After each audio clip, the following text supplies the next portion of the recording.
If you're in the upstate, did you feel it? We had several earthquakes over about the span of an hour. Now, this rock slide happened along I-40 near the Tennessee and North Carolina state line, and this happens because you get a lot of heavy rain, and along with those steep mountains, it just provides the perfect ingredients for a rock slide to happen as those soils become looser. We do have some evacuations already for Dare County, specifically there in the Outer Banks, because some of these waves could be about 15 feet. Now, that is high. Pair that with the flooding that's possible peaking around Wednesday and Thursday, and it's a situation that you don't want to be in. A lot of lightning associated with this storm, and when thunder roars, go indoors. Make sure you have your safe place. High pressure traps hot air near Earth's surface for an extended period of time, like a lid on a pot. Wind gusts of 150 miles per hour. Now, this is about the equivalent of the average speed of a NASCAR race car on a track, and it's undergoing that eyewall replacement cycle.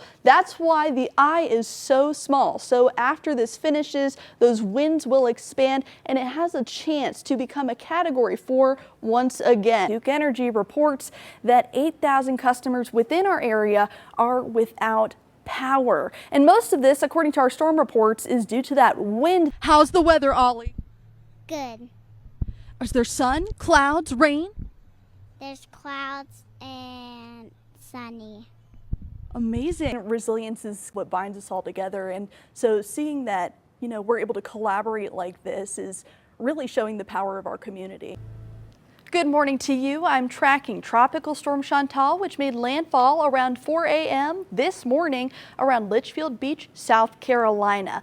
Now take a look at that tropical satellite where you can see that red. Those are the cold cloud tops, which are often the tallest clouds. And in between the last few hours, as this system has moved inland, it has decayed rapidly. So those winds are starting to calm down just a little bit, but they are still strong, especially along the coastline. This one is a rainmaker, as we do have that light rainfall, but also moderate rain making its way toward I-95 this morning. And with that, we also have some tropical storm warnings in place. Now, if you are along the coastline or have any friends along the coastline, for the next few days, there can be some high rip currents and surf. So you want to make sure that you are always prepared and safe first and foremost, especially if you're planning on going to the beach. Now, here's another look at Tropical Storm Chantal, expecting it to become a post-tropical depression into Monday. Very short-lived overall throughout the next couple of days, bringing rainfall of about 2 to 4 inches, mostly around Raleigh. Some localized pockets, though, can be about 6 inches. And take a look outside on our Hunter Subaru Skycam network at the Pisgah Inn.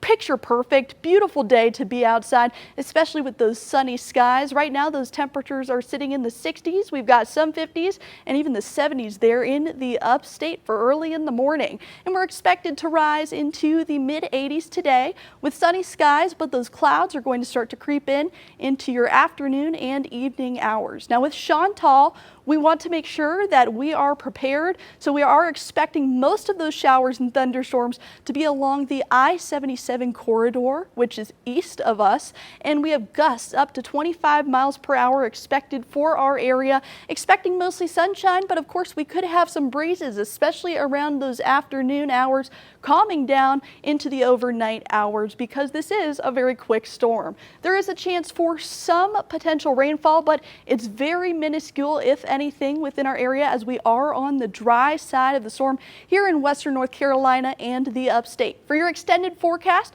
we've got sunshine for your Sunday with the chance for an isolated storm. Into Monday and Tuesday, we start to get those storm chances on the rise, temperatures in the 90s, but Wednesday through Friday, that's when we're really going to get those showers and thunderstorms as a cold front stalls over our area. Have a great day.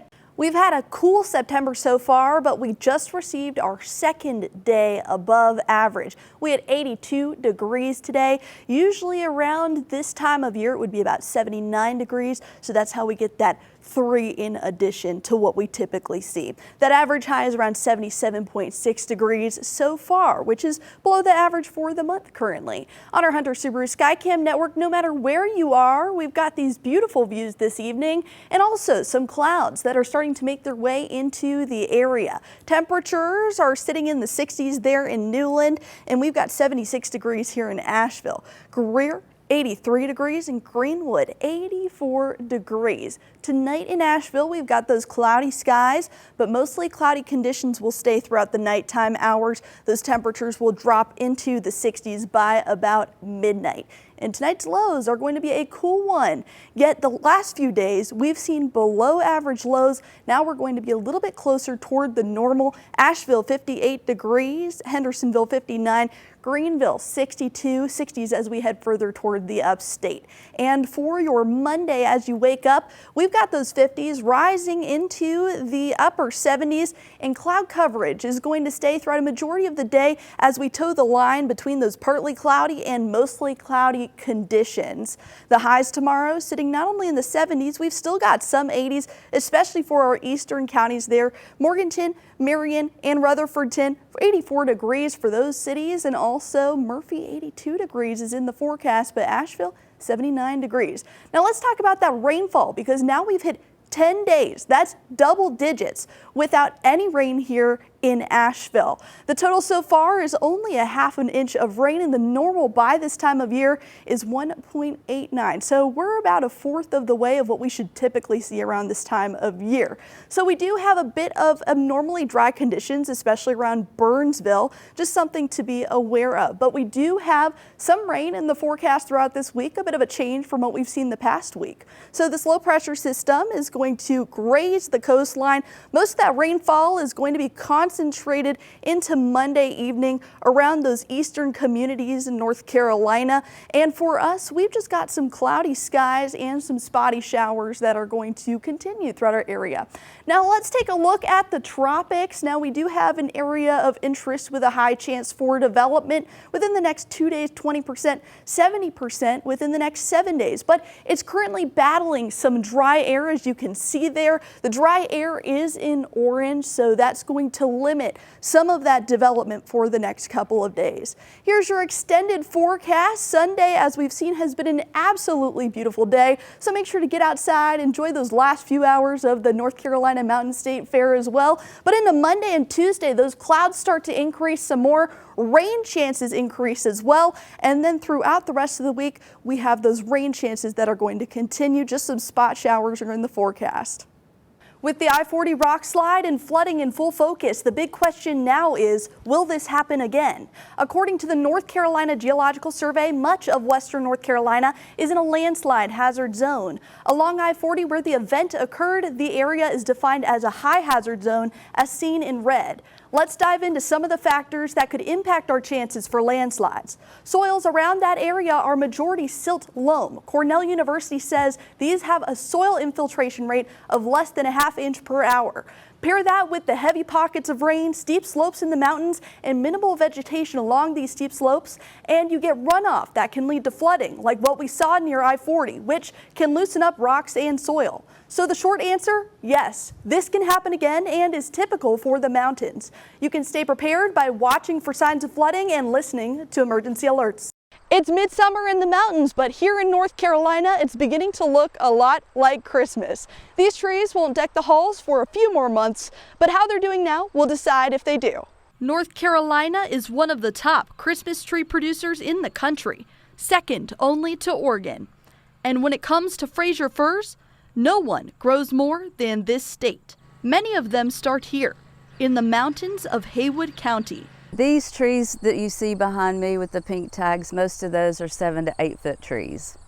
Those trees have probably been growing for about 13 years. After Helene in 2024, Boyd Mountain Christmas Tree Farm lost trees near the creek, and some customers too, after road closures along I-40 made it harder to visit from Tennessee. But this year, the farm says it's bouncing back. As far as effects from Hurricane Helene, we've really bounced back this year. We've had a lot of repairs we had to do to roads, infrastructures, buildings. Tree growth is looking up for many in North Carolina. Experts say the weather has been just right to help these trees recover. We've been really lucky. The temperatures have been perfect. Our rainfall here has been, it's been nicely distributed. And in some cases, that stress from Helene is leading to new growth. For some of our, seedling producers, actually, all that stress from last year actually triggers cone formation in conifers. Summer also serves as shaping season for Fraser firs, when the trees are trimmed, measured, and evaluated for harvest. By, North Carolina Christmas tree, it, supports the local economies here, and it's some of the best trees you can get. Even in summer, the spirit of the holiday season is growing, one tree at a time. We hope that the families feel the spirit of Christmas and how exciting it can be for young kids and having a real tree in your home. These trees have weathered a lot, from Helene to heat, but in December, they should be ready to shine. In Haywood County, Julia Haley, News 13.